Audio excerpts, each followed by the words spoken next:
Gregorius Nazianzus seperti temannya Basilius, ya mereka ini berteman gitu ya, menurut catatan sejarah, adalah putra dari keluarga bangsawan kaya di Kapadokia. Ini memang berasal dari Kapadokia. Usianya hampir sama dengan Basil dan mengikuti program studi yang sama. Namun demikian, dia adalah tipe yang sama. Sekali berbeda, dia tidak berbagi kekuatan besar ya. Seorang seorang kaya, pangeran yang besar, uskup kaisarea atau kemampuannya sebagai pemimpin. Dia tidak sok-sokan gitu maksudnya. Dia mungkin disebut humanis di antara para teolog abad keempat, sejauh dia lebih suka kontemplasi yang tenang dan persatuan kesalehan asketik. Jadi jiwanya ini membiara ya, Gregorius Nazianzus ini ya. Dan budaya sastra daripada kemegahan kehidupan aktif dan posisi gerejawi. Gregorius lahir sekitar tahun 230 Masehi di Arianzum di barat daya Kapadokia, sebuah kawasan pedesaan di lingkungan Nazianzus. Jadi kan ini sebuah nama wilayah, nama sebuah daerah gitu. Makanya Gregorius dari Nazianzus. Di mana ayahnya yang memiliki nama yang sama dengan dirinya adalah seorang uskup juga. Jadi Gregorius ini juga berasal dari keluarga Kristen juga. Nah, selanjutnya ibunya yang suci yang bernama Nona adalah putri dari orang tua Kristen. Teladannya yang memiliki pengaruh yang menentukan pada pertobatan suaminya pada tahun 325 Masehi. Dan pada pelatihan paling awal putranya yang memberitahu kami dalam salah satu dalam buku karya Bapak Gregorius ini adalah oration. Ya. Orationnya bahwa dia ditahbiskan oleh Allah sendiri melalui ibunya, bahkan sebelum kelahirannya. Dia pertama kali berkenal dengan Basilius ketika sebagai seorang pemuda saat dikirim sekolah tadi, sekolah di mana? Di Athena. Retorika di Kaisarea di Kapadokia. Di Kaisarea maksud saya, bukan di Athena. Nah, kemudian bagaimana dengan Gregorius Nazianzus ini? Apakah berbeda dengan yang lain? Mengenai ajarannya, mengenai kesinambungan ajaran dari para rasul. Tidak, masih dipelihara.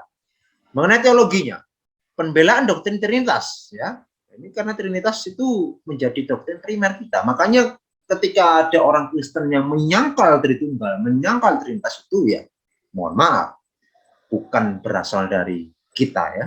Jadi orang yang tidak percaya Tritunggal, tidak percaya Trinitas, itu harap kita anatema gitu loh ya. Harap kita akui bahwa orang itu bukan berasal dari kita. Nah, kembali adalah salah satu tema yang ia kembalikan di hampir setiap wacana dalam orasi tentang pembaptisan kudus dalam karyanya Oration ya.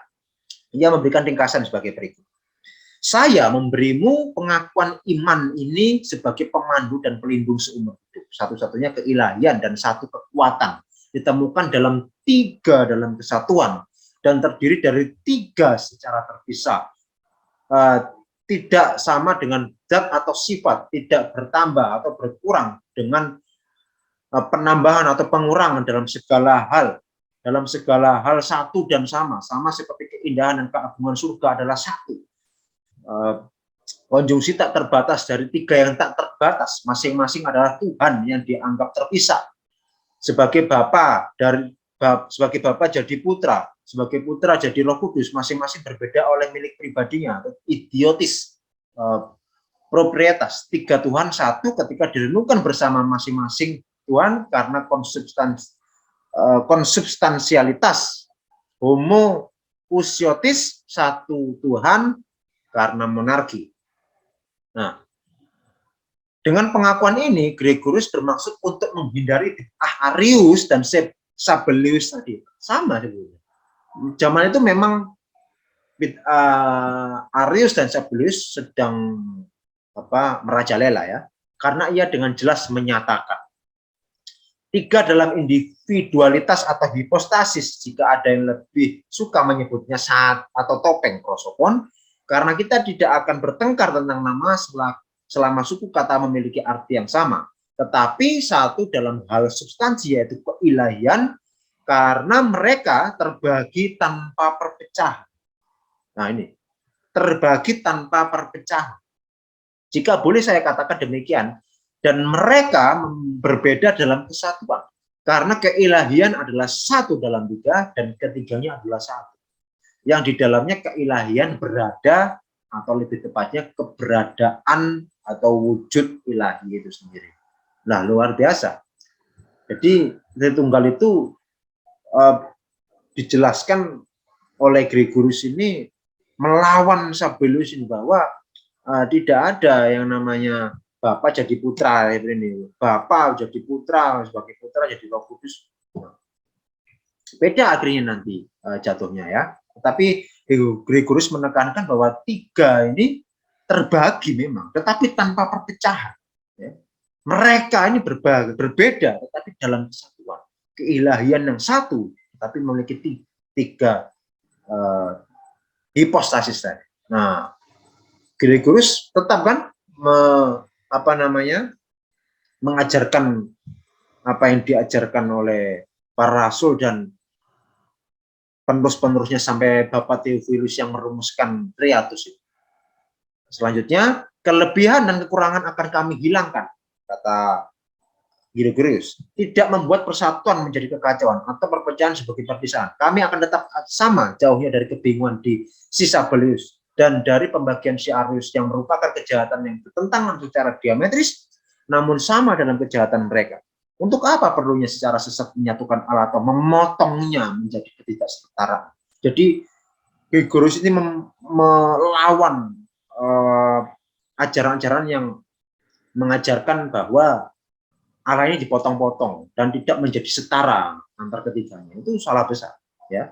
Tetap setara ketiganya itu. Nah, tadi mengenai teologi dalam doktrin primer kita, yaitu Tritunggal, triadologi.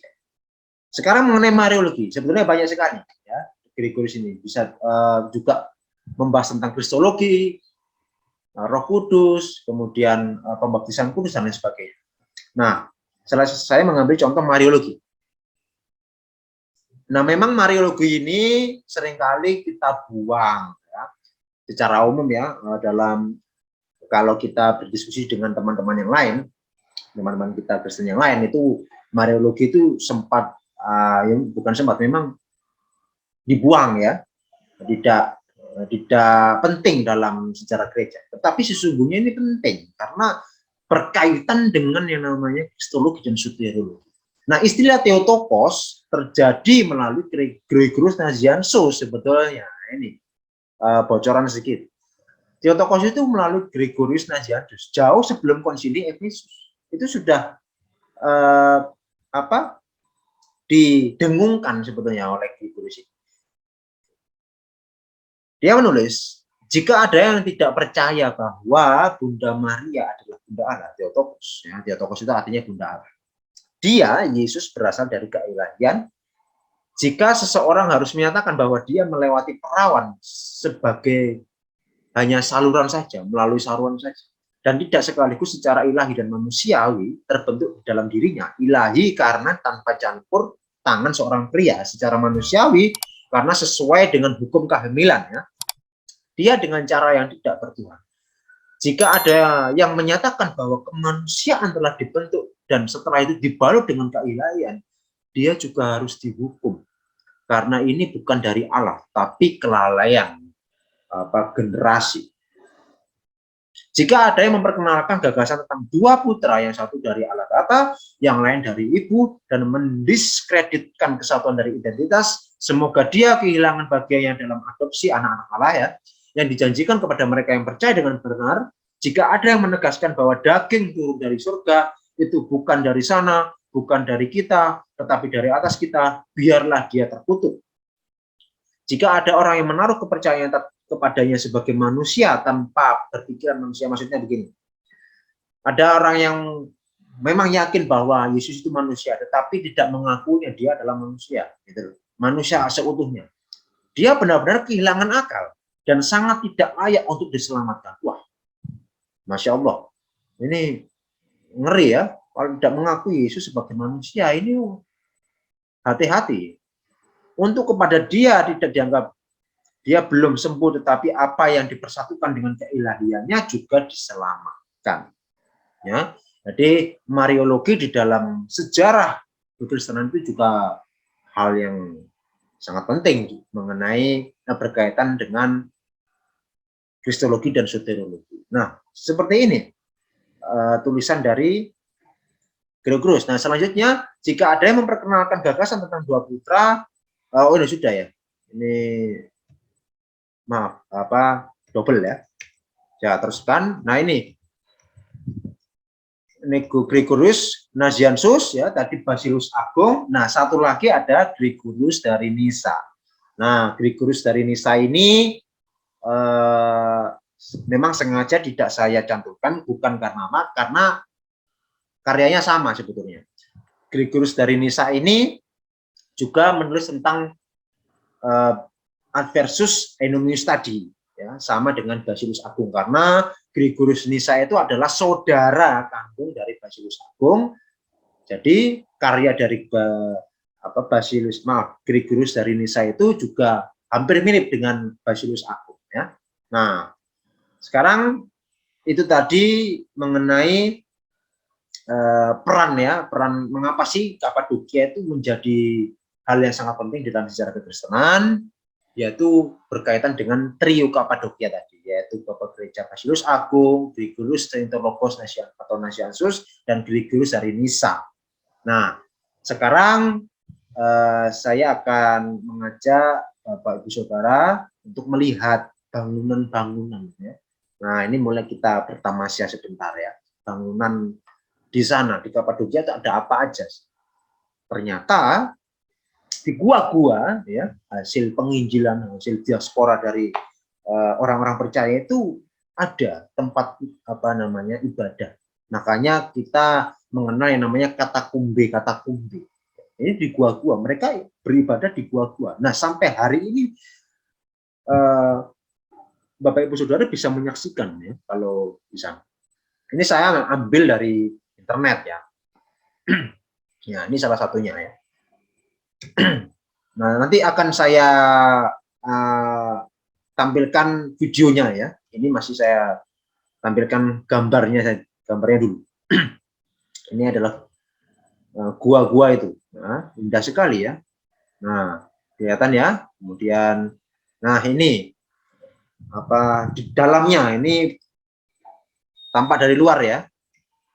Ini adalah dalamnya seperti ini ya. Agak kurang pecah ini gambarnya. Namanya Gurem Museum ya, Museum Gurem. Klik aja di Google pasti muncul itu. Ya. Nah ini ada gambarnya kan, gambarnya atau ikon ya, ikon dalam gereja ini ada, masih ada ini sampai sekarang. Ini ada atap-atapnya itu ada gambar atau ikon-ikon Tuhan Yesus, Bapak Gereja dari para rasul dan seterusnya. Nah, masih dilestarikan.